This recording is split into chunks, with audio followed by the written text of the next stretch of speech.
సంబంధించి ఈ పెద్ద మనిషి రాష్ట్ర అధ్యక్షుడు బీజేపీ పార్టీకి అనే పేరు అన్నామలై.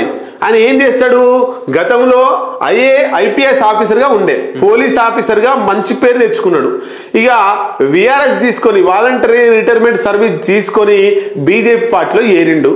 బీజేపీ పార్టీలో ఏరి ఆ తమిళనాడులో ఆయన పాదయాత్ర చేసి ఆయన ఆగమాగం చేసి ఓ పెద్ద ఎత్తున చేసిండు. అసెంబ్లీ ఎన్నికల్లో పోటీ చేసిన అభ్యర్థులు ఒక్క సీట్ రాలేదు. ఇక మనస్తాపానికి గురై ఆయన అధ్యక్ష పదవికి రాజీనామా చేస్తున్నట. తమిళనాడులో బీజేపీకి ఎదురు దెబ్బ.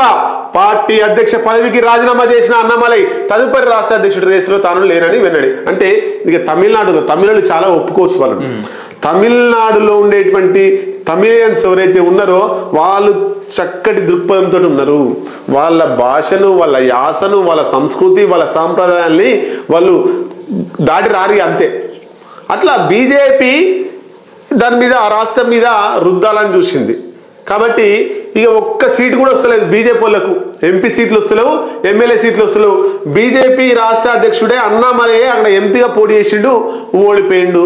మన తెలంగాణ రాష్ట్రానికి మన గవర్నర్గా పనిచేసినటువంటి తమిళసై ఆమె ఇక్కడ పదవికి రాజీనామా చేసిపోయి అక్కడ ఎంపీకి పోటీ చేసింది.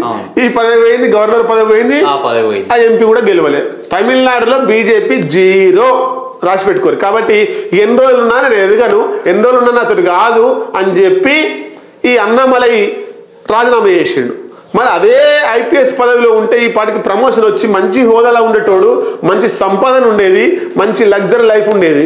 ఇక్కడికి వచ్చి ఆ జాబ్ కొట్టుకొని పైసలు లేక రాష్ట్రం మొత్తం తిరిగి పాదయాత్ర చేసి సోషల్ మీడియాలో హల్చల్ చేసి ఇప్పుడు రాజీనామా చేసిపోతే ఆ రాష్ట్రంలో బీజేపీ వాళ్ళ పరిస్థితి ఏంది, నీకోసం కష్టపడేటువంటి కార్యకర్తల పరిస్థితి ఏంది అనేటువంటిది మన అక్కడ తమిళులు చెప్తారు. ఇక వచ్చేసారి కూడా లేదు, ఇక బీజేపీకి అక్కడ మనగడ లేదు అనేటువంటి విషయము అన్నమలైకి అర్థమయ్యే రాజీనామా చేసిండు.